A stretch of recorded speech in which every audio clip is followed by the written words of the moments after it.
यावानर्थोदपाने सर्वदा संप्लुतोदके तावान सर्वेषु वेदेषु ब्राह्मणस्य विजानतः। इसकी संक्रांति टीका। उदम मने उदकम पिबन्त्यस्मिन्निति उदपानम। उदम का अर्थ है उदकम, वह पिया जाता है जिसमें, उसका नाम उदपान। कुआं, तालाब, बावड़ी वगैरह, जलाशय। जातौ एक वचन, तो एक नहीं बहुत है, उदपानम एक वचन क्यों हुआ? कहते जातौ। व्याकरण में दो पक्ष है, व्यक्ति पक्ष और जाति पक्ष। व्यक्ति पक्ष में जितनी व्यक्ति है, जितने वस्तु, उसके अनुसार वचन होता है, द्विवचन बहुवचन सब चलेगा। इन जाति में उदपानत्वावच्छिन्न उदपान ऐसे लूँगा तो एक ही माना जाएगा, तो एक वचन होता है।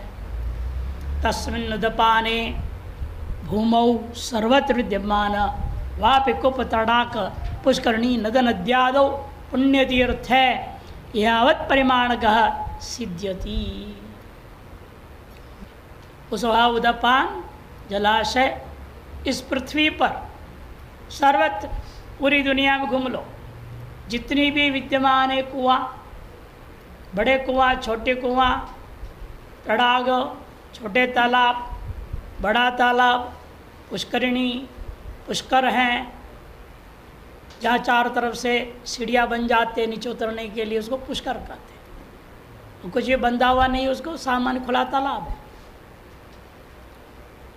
पुष्करिणी, नद, छोटी नदियाँ, बड़ी नदियाँ आदि और भी जितने पुण्य तीर्थ हैं, इन सभियों में स्नान, दान, अर्चना आदि क्रिया, स्नान दान आदि अर्चनादि क्रियाओं के द्वारा साध्यमानो अर्थः पुण्य लक्षणों, साध्यमान जो पदार्थ है पुण्य नाम से जिसको कहा जाता है, यावान यावत परिमाण का सिद्धति, जितने परिमाण वाला वह सिद्ध होता है इन छोटे छोटे जल साधनों से, वो सारे की सारी चीज़ें सर्वतः संप्लुतोदक है।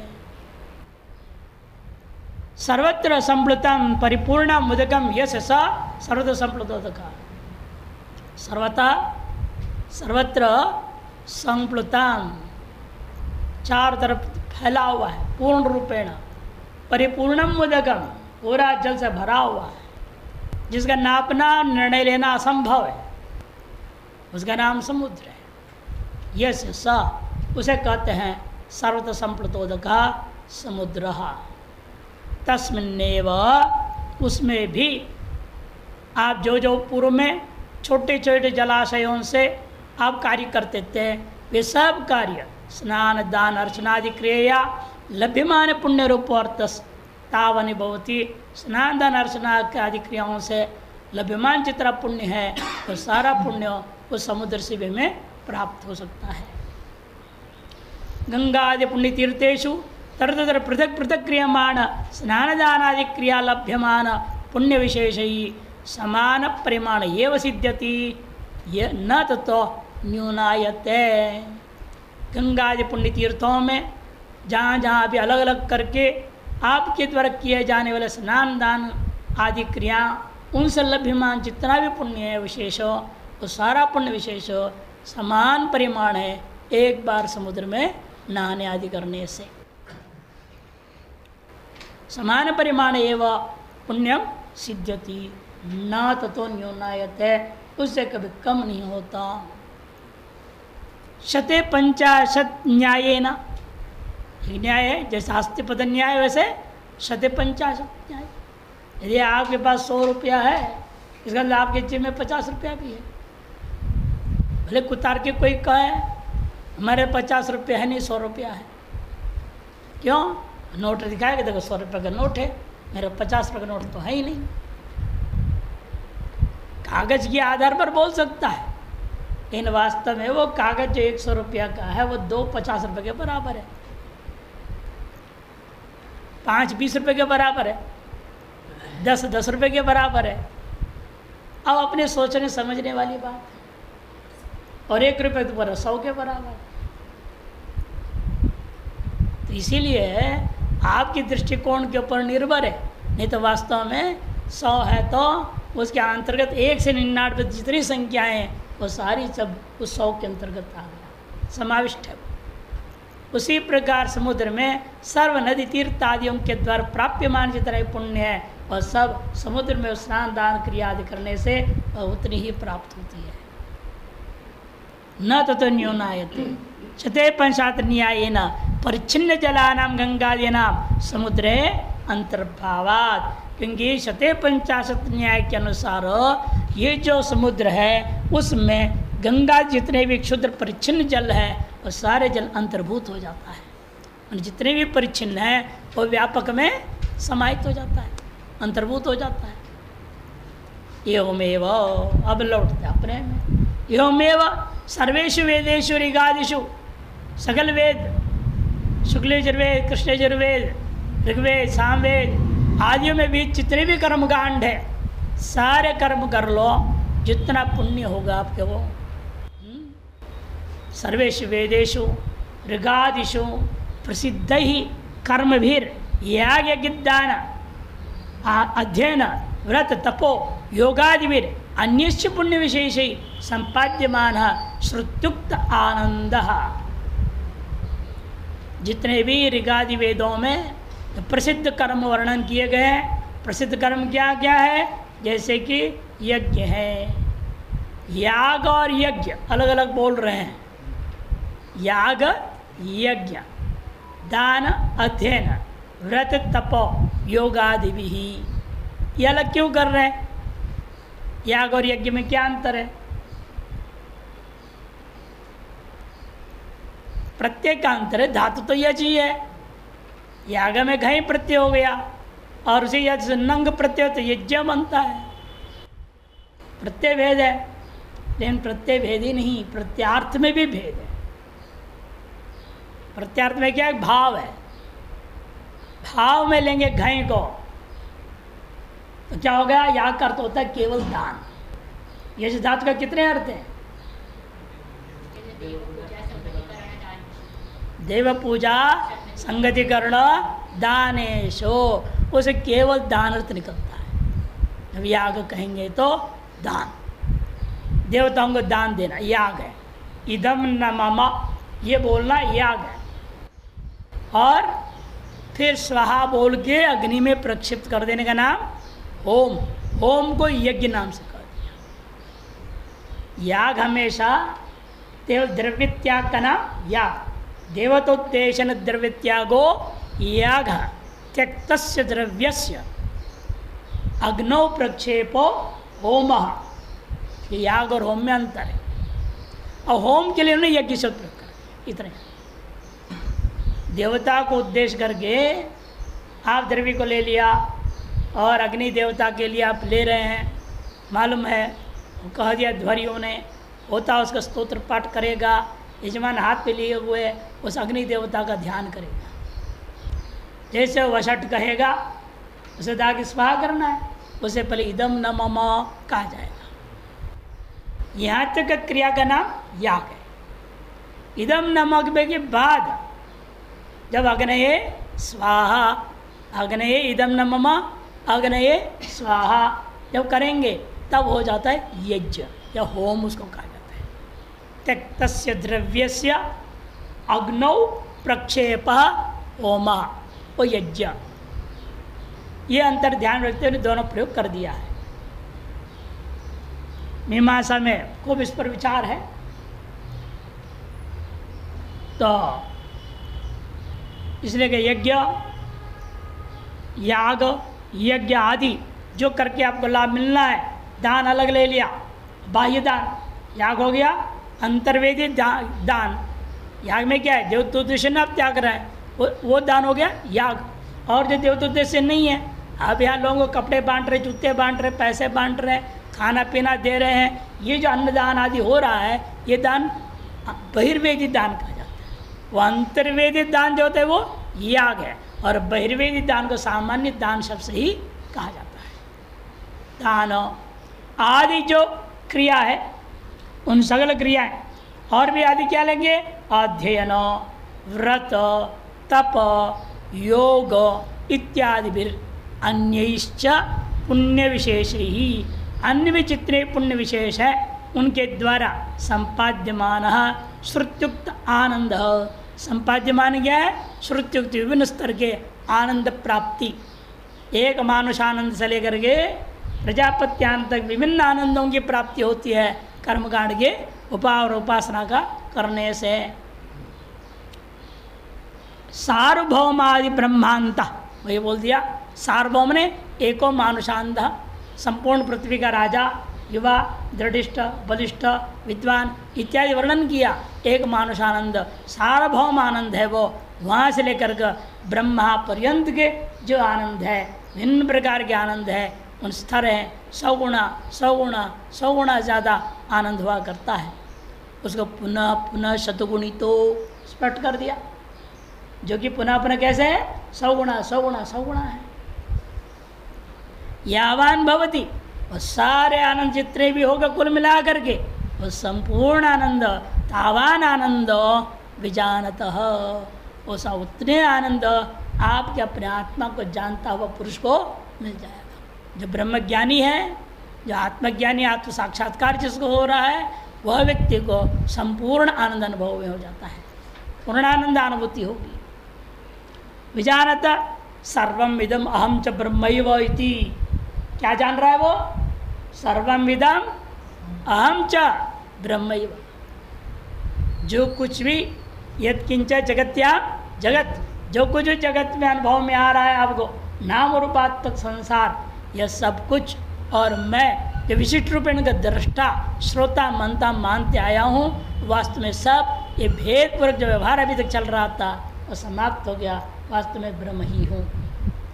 इस प्रकार का अनुभूति जिसको हो गया, जगत स्वरम स्वंच सच्चिदानंदम ब्रह्मैव पश्यतो, संपूर्ण जगत को और स्वयं को सच्चिदानंद ब्रह्मरूपेण ही जो अनुभव करता हुआ व्यक्ति है, ऐसे जो ब्राह्मण के प्रति ब्रह्मविद यते है ब्रह्मानुभूत्या सिद्ध्यति, ब्रह्मविद जो यति है, ब्रह्मविद जो यति है, उस यति के ब्रह्मानुभूति के द्वारा वो संपूर्ण आनंद की प्राप्ति होती है। ततो ब्रह्मविद नित्यानंद भवति, इसलिए एक बार, लेकिन वो आनंद ऐसा है अन्य आनंदों के समान नहीं, एक बार वो आनंद प्राप्त हो गया वो नित्यानंद ही रहेगा।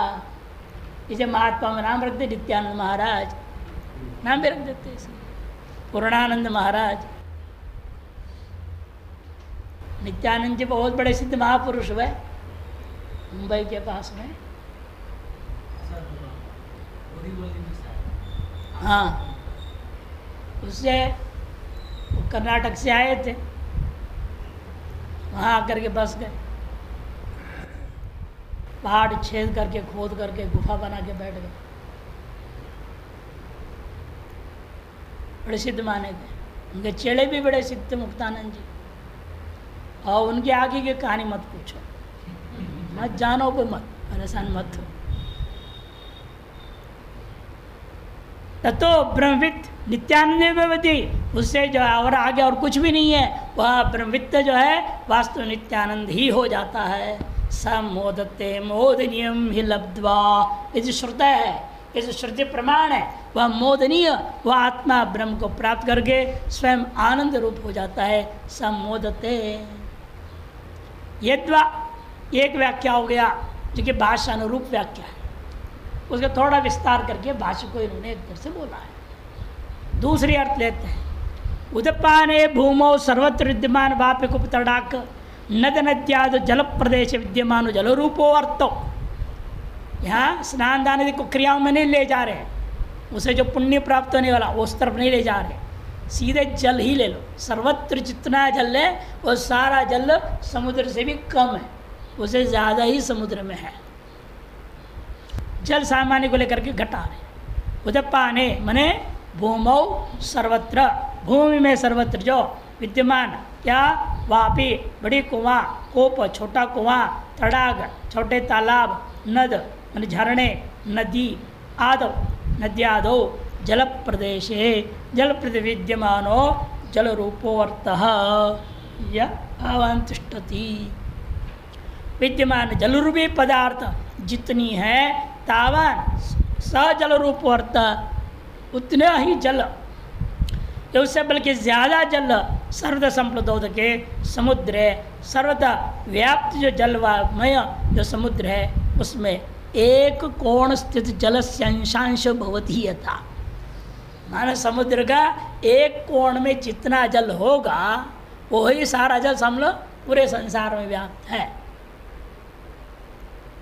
माने इतने गुणा ज़्यादा है, एक कोण के अंश का भी अंश। पूरा जल इकट्ठा कर लो जो धरती पर है, क्योंकि वैसे भी धरती कहाँ है कि अपेक्षा से क्या माना गया, 2/3 जल है, 1/3 पृथ्वी है, और उस 1/3 पर कितना पानी होगा। जमीन भी तो है, पहाड़ है, सब है।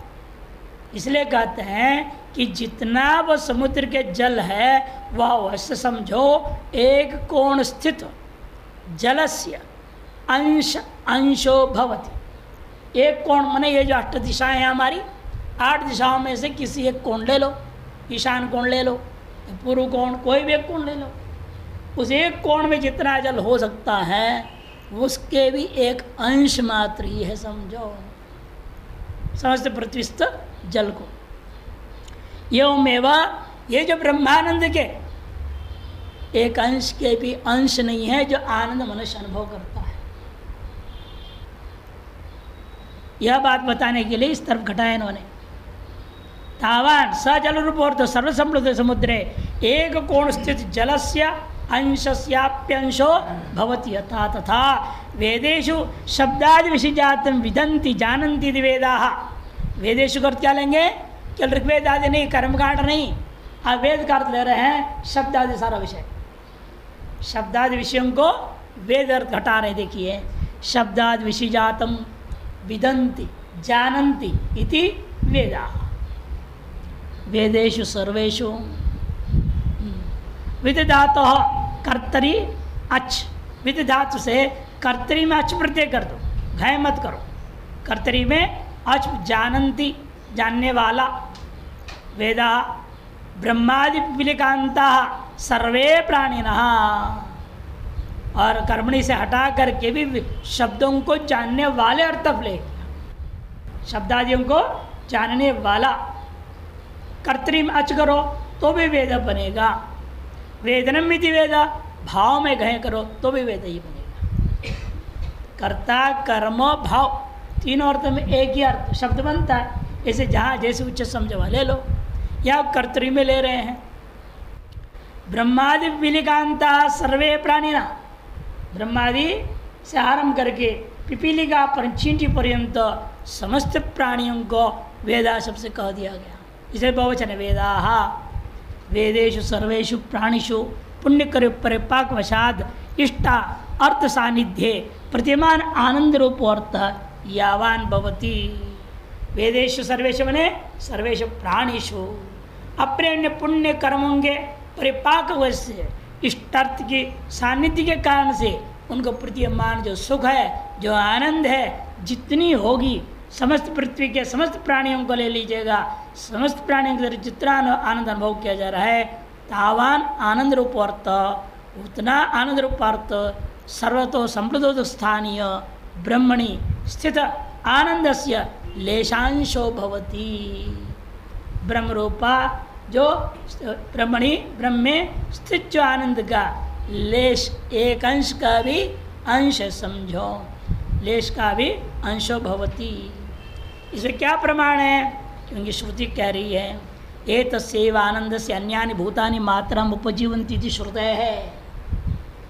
इसी ब्रह्म के आनंद का मात्रा एक अंश मात्र, समुद्र के एक बूंद के बराबर ही ये समस्त प्राणी आनंद को भोग कर रहे हैं।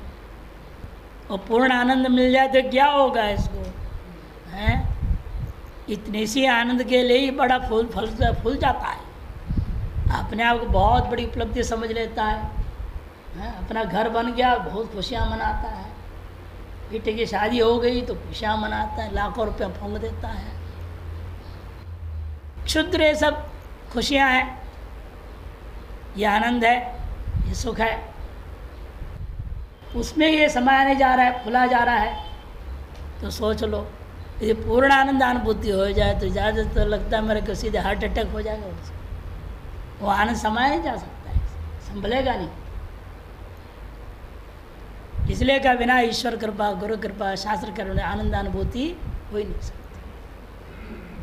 बिना साधना के किसी की थोड़ी बहुत कुंडली जग जाती तो क्या हो जाता है?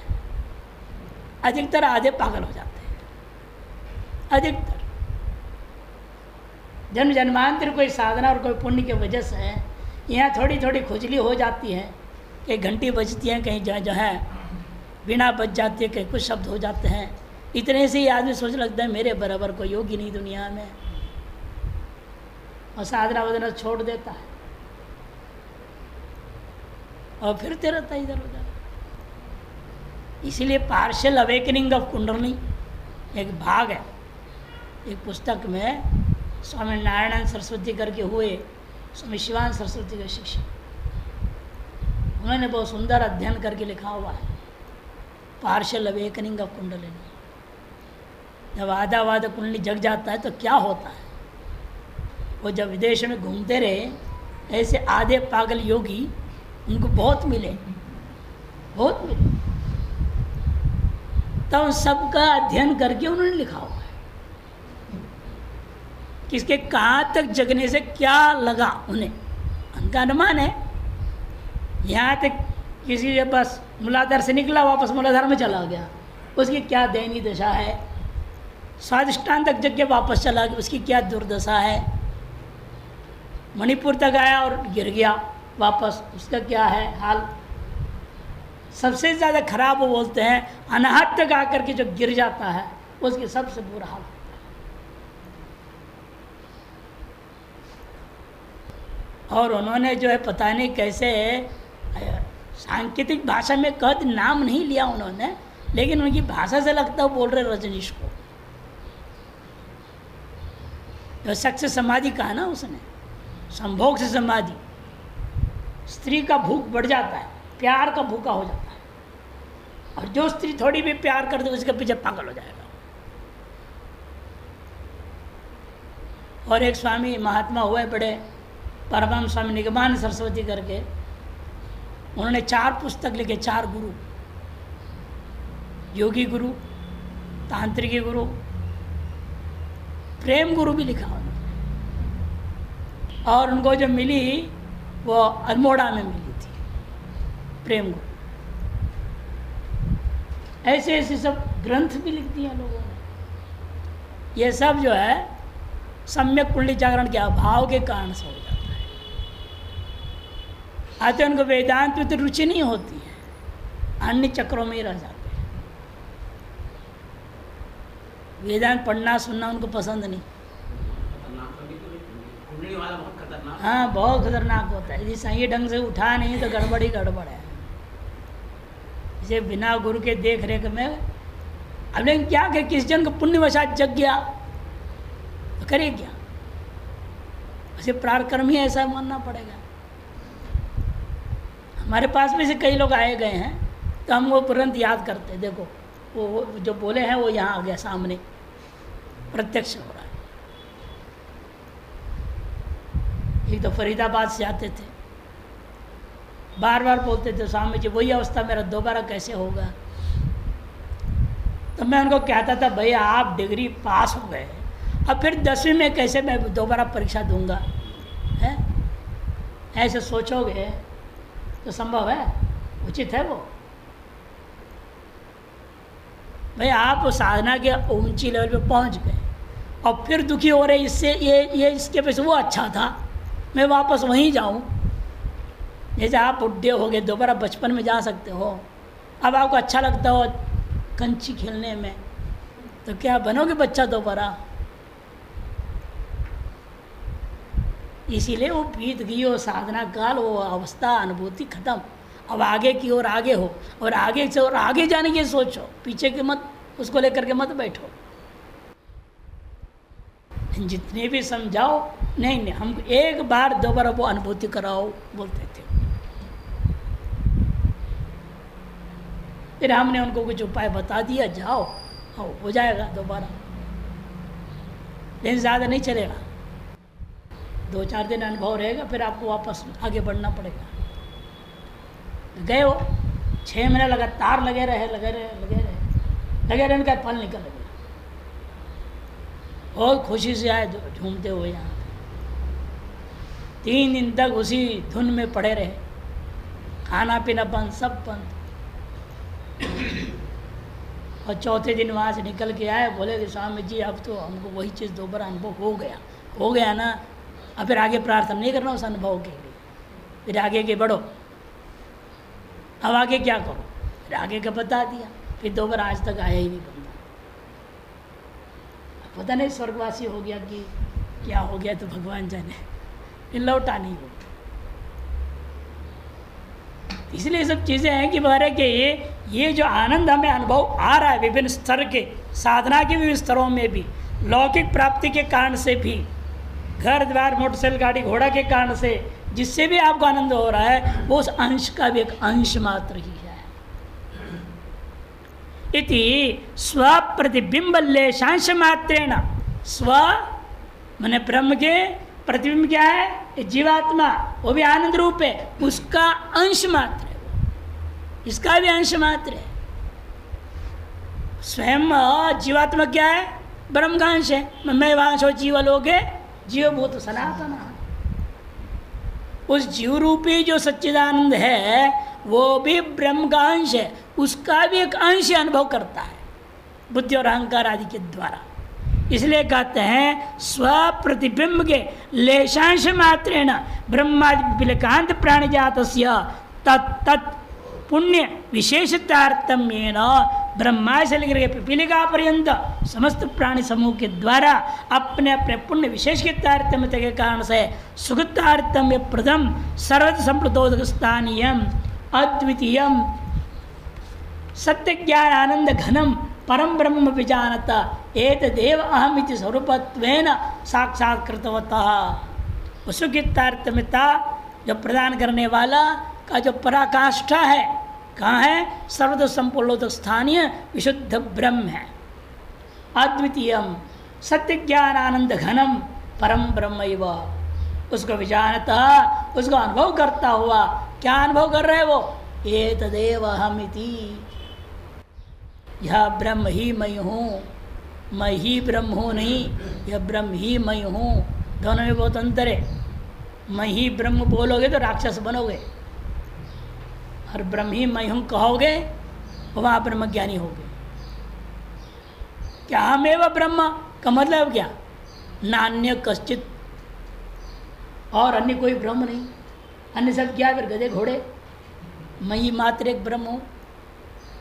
अहमेव ब्रह्म आसुरी वेदांत है, ब्रह्मैव अहम यद्यपि वेदांत है। ब्रह्मैव अहम अस्मि, ब्रह्मैव अहम अस्मि, शांति पाठ में भी इसलिए कहा जाता है। ये यहाँ पर करे एतदेव एतद ब्रह्म एव अहम अस्मि, ये हो अहमेव ब्रह्म, ऐसा नहीं, उल्टा नहीं करना। स्वस्वरूपत्वेन साक्षात्कृतवतो ब्राह्मणस्य, स्वस्वरूपत्वेन साक्षात कर लिया गया जो ब्राह्मण है, ब्रह्म को जानने वाला ब्राह्मण है, ब्रह्मविदो। इसे ब्राह्मण जाति ब्राह्मण वर्ण नहीं लेना, इसलिए कहते ब्राह्मण से कर दो ब्रह्मविदो, ब्रह्मवेत्ता। अखंडाकार वृत्तिया, ब्रह्माकार वृत्ति अखंडाकार वृत्ति के द्वारा सर्वदा अनुभूयमानो, सर्वदा स्वस्वरूप का अनुभव करता हुआ अनंतो बिंबानंद, अभी तक प्रतिबिंबानंद का भी अंश अनुभव कर रहा था, अब क्या आनंद करने लग गया, जो अनंत है, बिंबानंद है, बिंबानंद का अनुभव कर रहा है। किसी महात्मा का नाम आज तक हमने सुना नहीं, प्रतिबिंबानंद और बिंबानंद है। अब दो चेड़े बनाओ, एक का नाम रख दो बिंबानंद, दूसरा नाम प्रतिबिंबानंद नाम रख दो, है। बिंबानंद एवं लक्षण एतावानिति भक्तुम न के नाप्यरुच्यते, वह आनंद जो है इस प्रकार का है, इतना है, इतना ही होगा वो, इस प्रकार से कथन किसी के द्वारा भी नहीं किया जा सकता। ऐसे जो अनंत आनंद स्वरूप है। 46 का टिप्पणी में आइए। उदपानम, पहला अर्थ वही ले रहा हूँ मैं, उदम माने उदकम, तम पिबंत्यस्मिनिति जो है विग्रह करते हुए परिच्छिन्न उदकम इत्यर्थ, परिच्छिन्न जलों का नाम है उदपानम। यथा ही पर्वत निर्जराः पर सर्वतः स्रवंत यत्र कुछ उपत्यकायां पर्वत तले स्थित निम्न भूमि भाग तस्याम कासारादौ एकत्र मिलन्ति तत्र प्रत्येकम जायमानमिति। जैसे कि पर्वतों से आप देखते हैं झरनाएं निकलती हैं, गदरे निकलते हैं, पानी इकट्ठे गिर रहा है, नीचे आ रहा है, और सब कहाँ होते हैं? निम्न स्थल में आगे इकट्ठे हो जाते हैं। पहाड़ में भी ऊपर में अनेकों ताल बने हुए हैं, तालाब,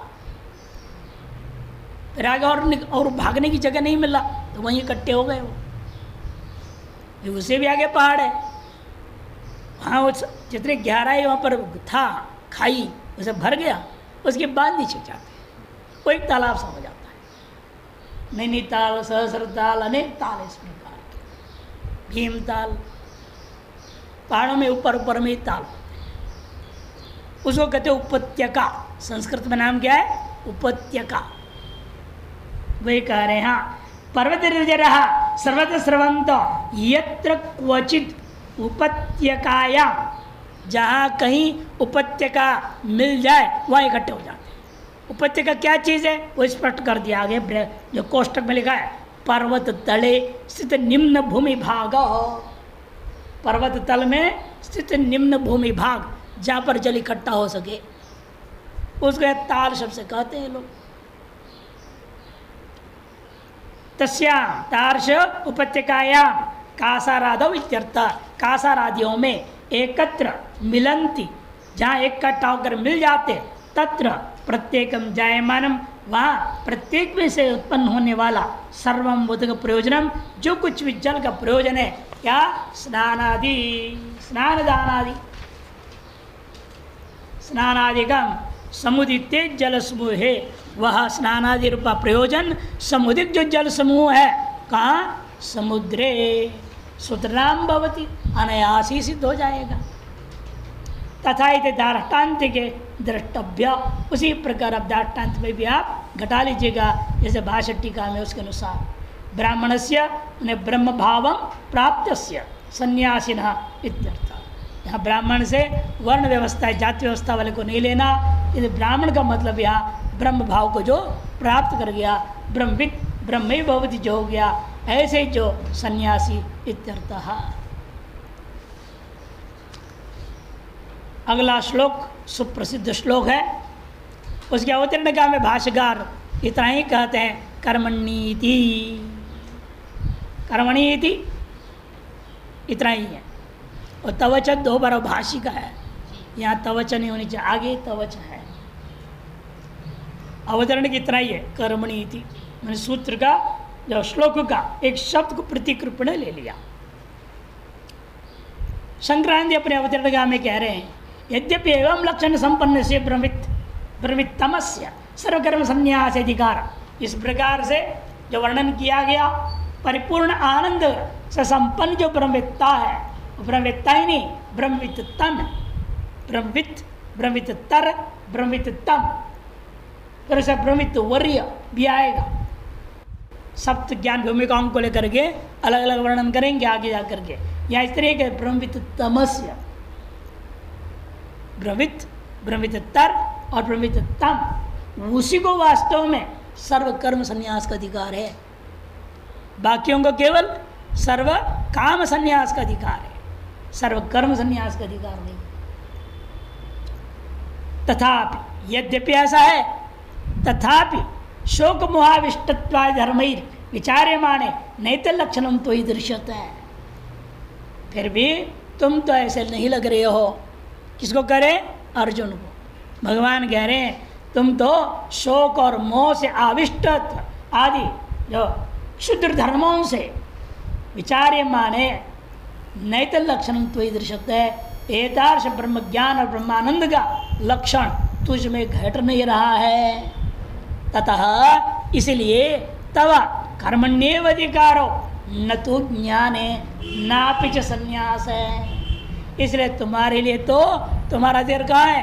कर्म में ही तुम्हें अधिकार है, न ज्ञान में अधिकार है, न संन्यास में अधिकार है। इति वदन शतधा कृत श्रवणानामपि अमृताप्त ज्ञानानाम मुमुक्षुणाम स्वधर्मनिष्ठान अवश्य कर्तव्य न क्वचिदपि त्यक्तव्यमिति निष्कर्षम महा। इसीलिए सैकड़ों बार वेदांत को सुनने के बावजूद शतधा कृत श्रवण नाम अपि, सैकड़ों बार भले आपने वेदांत सैकड़ों जन्मों से भी सुन लिए होंगे, उस जन्म में भी सैकड़ों बार सुन लिए होंगे, यदि आपको लगता है अपने अंदर परिपूर्ण आनंदानुभूति नहीं है कि नहीं? यदि आनंदानुभूति नहीं है, आपको लगता है पर्ची हाथ में लगते हुए आनंदानुभूति हो रही है, तो समझ लेना चाहिए अभी आपको कर्म में ही अधिकार है, कर्म ही अधिकार है। अनुदित आत्मज्ञान आना, जिसने भी आत्मज्ञान को उदय नहीं हुआ है, ऐसे जो फिर भी अब मुमुक्षु हैं, मोक्ष तो सब चाहते ही हैं, मुमुक्षुणाम, ऐसे मुमुक्षुओं को स्वधर्म अनुष्ठानम अवश्यम कर्तव्य, आपके अपने वर्ण और आश्रम के मुताबिक जो शास्त्र में वर्णित कर्म है वह धर्म है आपका अपना, उसको अवश्य अनुष्ठान करना चाहिए, उनमें से कुछ भी त्यागना नहीं, न क्वचित भी त्यक्तव्यम इति निष्कर्षम माह। यह निष्कर्ष कथन करने के लिए यह अगला श्लोक आरंभ होता है। कर्मण्येवाधिकारस्ते मा फलेषु कदाचन मा कर्मफल हेतुर्भूर् मा ते संगोस्त्वकर्मणि कर्मण्येवाधिकारस्ते मा फलेषु कदाचन मा कर्मफल हेतुर्भूर् मा ते संगोस्त्वकर्मणि। एवकार के द्वारा व्यावर्तन कर दिया, तुम्हें ज्ञानाधिकार नहीं, संन्यास अधिकार नहीं, कर्मणि एव तन्नान्येषु इत्यर्थः। अधिकार किसको? ते मैंने तव, तव अधिकार कर्मणि एव न ज्ञाने न संन्यासे वा। साथ साथ माँ फलेषु, फल में भी तुम्हारे वास्तव में कदाचन एक क्षण भर के लिए भी भूल से भी फल में किसी प्रकार का अधिकार मत समझो। माँ फलेषु कदाचन, यदि फलासक्ति हो गई तो क्या होगा? तुम कर्म के फलों का कारण, कर्मफल क्या है? जन्म, जन्म के कारण बन जाओ। कर्मों का फल यही है, जन्म मरण देना। कर्म फल के हेतु तुम मत बनो, माँ भू। कर्म के फल जन्म मरण के चक्कर का कारण होता कामी तुम मत बनो। यदि बिना कामना का मैं करूँ ही क्यों है? यदि कहे अकर्मणि ते संगो मास्तु, ते संगो अकर्मणि मास्तु, और तुमको अकर्म में भी आसक्ति नहीं होनी चाहिए। कर्म को करो और अनासक्त होकर के करो। अनासक्त होकर काम करने में ही तुम्हारा वास्तविक अधिकार है। अकर्म में भी आसक्ति नहीं करो, अर्थात अनासक्त भाव से कर्म ही करते रहना चाहिए।